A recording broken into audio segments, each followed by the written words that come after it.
If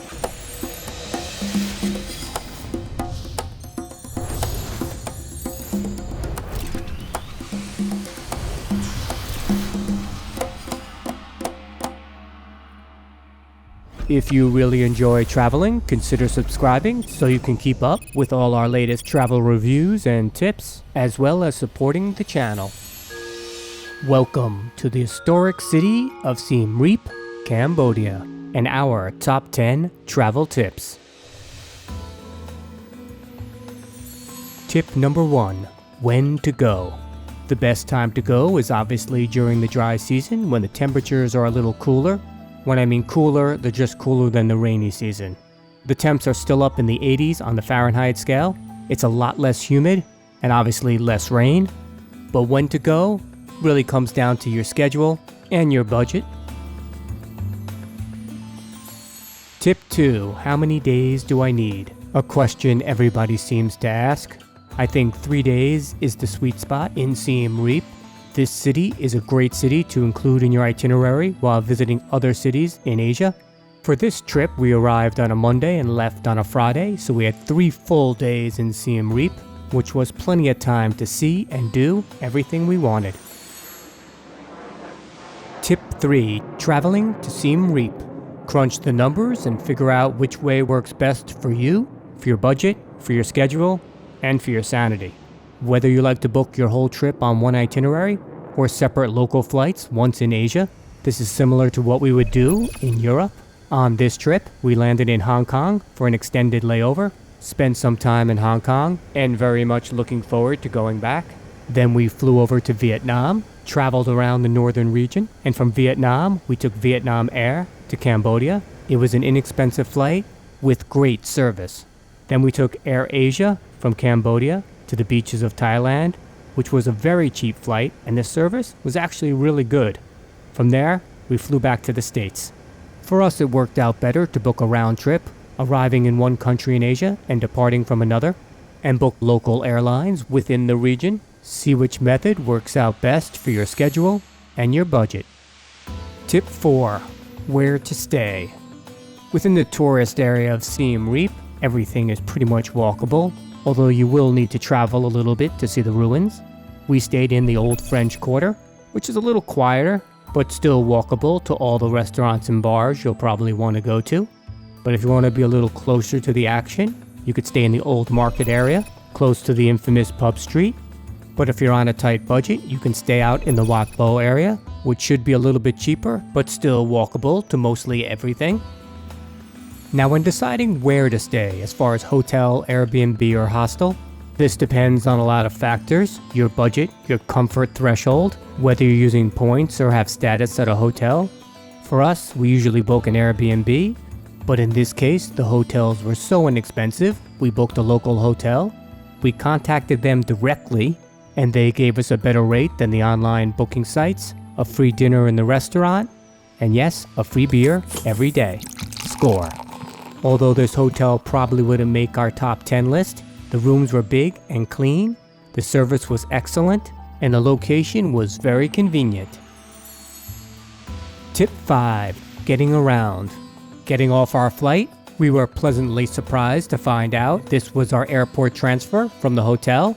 Options for getting around Siem Reap besides walking include tuk-tuk, bicycle, motorbike, taxi. I would not rent a car, they're a little pricey and the roads aren't the best. I think your best option besides walking is renting a tuk-tuk, and make sure you negotiate the price prior to your ride, whether it's a one-way or a full excursion. It just makes things easier. I'll list the info for our great tuk-tuk driver below in case you need one. And here's a little video of our ride to the hotel from the airport. Make sure you close your mouth, a bug will fly in. Tip 6.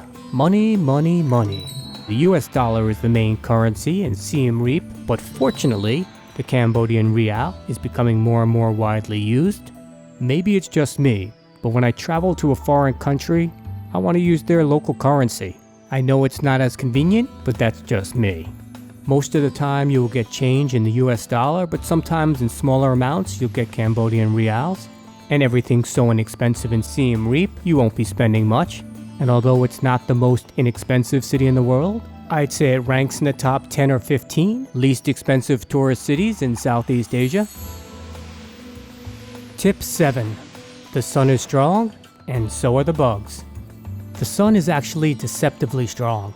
We were there in November, so it wasn't incredibly hot. I started to get a little sunburn, so I checked the UV index, and it was 11 plus.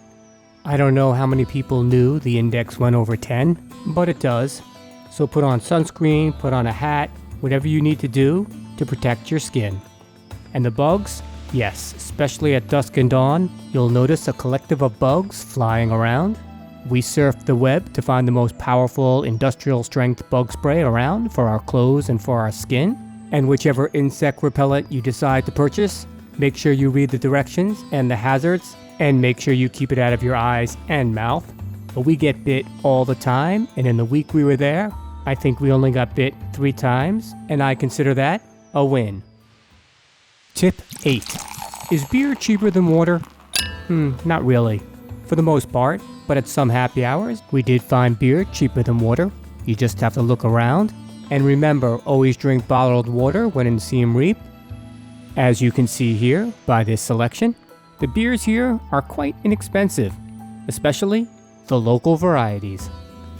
And every time we come to a new city, we like to try the local beer, of course. There's a lot of great restaurants and bars to eat and drink at in Siem Reap. A lot of people seem to swarm to Street 8, affectionately known as Pub Street. I've been to my share of pub streets around the world. Although this one wouldn't top the list, it was pretty good. You'll definitely walk up and down this street quite a few times while in Siem Reap. You could find some incredible happy hour specials, do some shopping, enjoy a meal, as well as a little people watching. But there are so many great places outside of Pub Street as well, especially if you wanted to sit on a lawn, have a great meal and a few drinks, or climb up into a treehouse and grab a few beers with your friends. Our friend Mark recommended the Scribe Bar at the FCC Angkor, with a famous history as a popular meeting place for international journalists, celebrities, and travelers from around the world. And fortunately, we caught it at happy hour, 2-for-1 drinks. Score. Tip 9. Get ready to haggle. Just like in many other cities around the world, the street markets here are prime for haggling and negotiating. Now, not so much for the food products, but more so for the clothes, the souvenirs, and yes, of course, the tuk-tuk rides. Now, if haggling and negotiating isn't your thing, you're just not comfortable with it, don't get too concerned about it. The prices are so cheap, you're not really missing out. And getting a scorpion or a snake on a stick for under $1, now that's a bargain. Tip number 10. Seeing the sights. Now this is basically the main reason people come to Siem Reap, and of course, everybody comes from around the world to see the spectacular Angkor Wat. But remember, there are so many other incredible ruins and sights to see in Siem Reap. Make sure you plan your days so you can see them all. Here's a quick look at the Angkor Pass. This tells you what sites you can see with this pass and how much it costs, as well as some rules.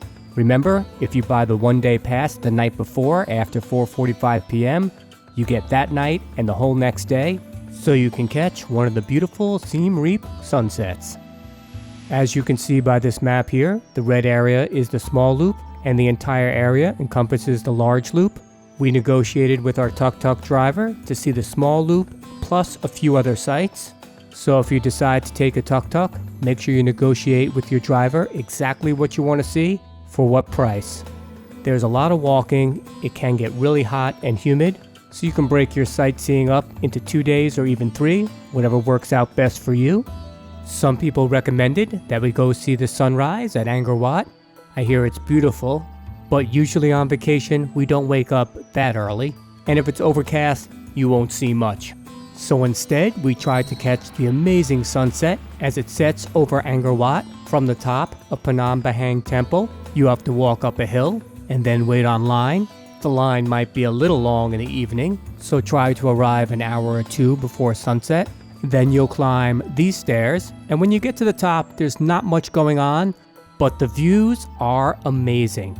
In addition to seeing the sunset over Angkor Wat in the distance, you have great views of the city, and the views are truly breathtaking. It was well worth the climb. Ta Prohm Temple, one of my favorites. Formerly known as the Monastery of the King, originally a Buddhist monastery and university, also a filming location for the Tomb Raider movie. And you can't really tell the scope of how big these trees really are till you see them up close. Sarasarong, or the Royal Baths, is a man-made basin dating back to the 10th century and was remodeled in the 12th century. Good place for a photo op. Next up, Angkor Wat South Gate.